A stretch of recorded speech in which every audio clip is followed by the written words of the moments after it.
I got into corporate social responsibility really as the result of a bit of a winding path. When I came out of college, there weren't a lot of people doing CSR. If they were, it wasn't really a career that we all knew a whole lot about. And I had the incredible privilege of starting to work at a technology company that powered philanthropy. And so, I started at the company, I started taking on different things and learning, and eventually, realized that in addition to the things that I was doing more around marketing and branding and research and publications, that I was really interested in the business of philanthropy itself. So with an educational background in special ed, a bunch of experiences through business, nonprofit, a chamber of commerce, and in a corporate setting, over time people said to me, oh, you're in charge of corporate social responsibility. So I didn't actually declare it, it found me.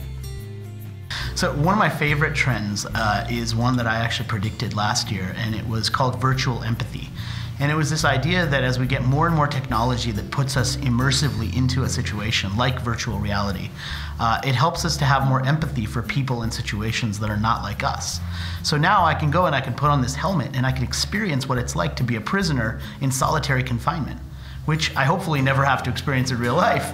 But now I have empathy for prisoners. And who has empathy for prisoners, right? I mean, most people think they're in prison. Like, they probably deserve it. So what?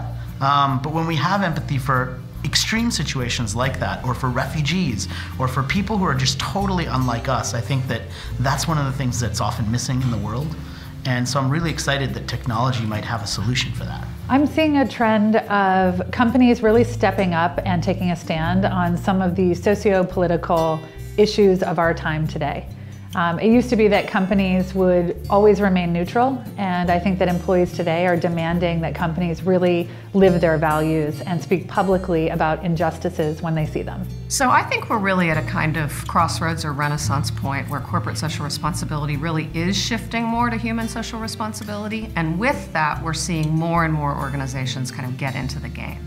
It is the simple truth that not enough companies actually engage in CSR yet, but as we take this broader view that good is for everyone, it is for the small business, it's for the startup, it's for, it's for everyone.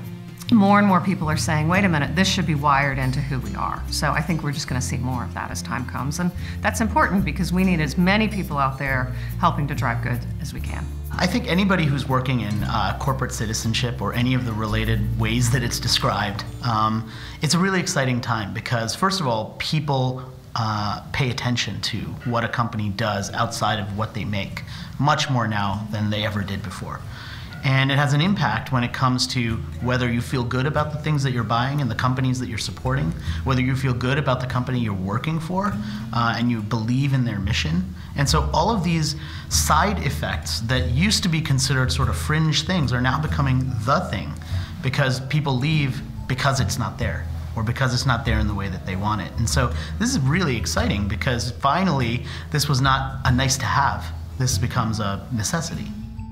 If I were not in corporate social responsibility, I would be involved in the world of social good regardless. It's who I am, it's what I do.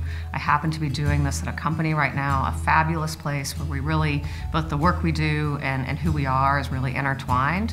But as I've been talking about, there are so many paths for how you can do good in the world. And I like to say that I graduated from college in the Gordon Gekko Greed is Good era, where if you wanted to make money, you got an MBA and you went into business. And you got your Dolphin Gray BMW and everything was great. If you want to do good, or make a difference, you got an MPA or you went to work for a nonprofit. And I have a son who's a freshman in college, and he is so excited by all the many different ways he can do good, and he's not worried about which path it's going to be because it's not quite so compartmentalized. So I'm working as the epicenter of my family, which is a different way to express the things that I've learned in the practice. And then I'm also working in public policy, which is a different way to express the skills and the experiences that I've had. And then finally I'm working as a philanthropist in a family foundation. So it's really a neat sort of braiding together of all of it. And if I weren't doing all of that, I'd probably be a teacher. Because I can think of actually no more noble profession on the planet. My mother always taught us to stand up for what we believe in. Even if it comes at some personal risk, it's going to be worth it if you can sleep well at night knowing that you did the right thing.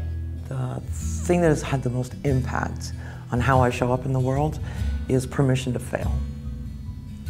and a sort of decoupling completely from my assessment of me as a human being from my assessment of stupid action.